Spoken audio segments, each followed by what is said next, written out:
গবাদি পশু ও প্রাণী পালকদের নিয়ে আজকে একটি বৈঠক অনুষ্ঠিত হয়েছে। মূলত প্রশিক্ষণ শিবিরের আয়োজন করা হয় গোমতী জেলার টেপানিয়া ব্লকের বাগমা কমিউনিটি হলে প্রাণী সম্পদ বিকাশ দপ্তরের উদ্যোগে।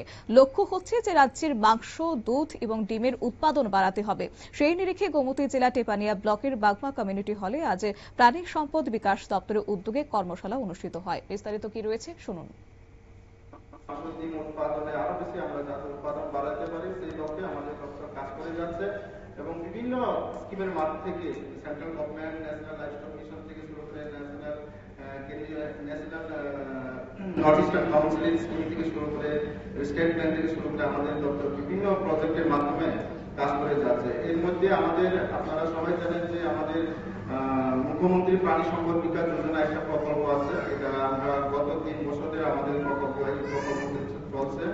তো এইখানে আমাদের 4টা স্কিম আছে। এর মধ্যে প্রাণী সম্পদ বিকাশ মুখ্যমন্ত্রী প্রাণী সম্পদ বিকাশ যোজনাতে আমাদের হাঁস, মোরগ এবং ছাগল, শূকর বিতরণ আমরা অলরেডি আমাদের চলছে। কর্মশালায় এদিন গবাদি পশুর স্বাস্থ্য পরীক্ষা করে বিনামূল্যে ওষুধ বিতরণ করা হয়। পাশাপাশি NLM প্রকল্পে গবাদি পশু ও প্রাণী পালকদের বীমা সংক্রান্ত বিষয় নিয়েও এদিন প্রশিক্ষণ দেওয়া হয়েছে।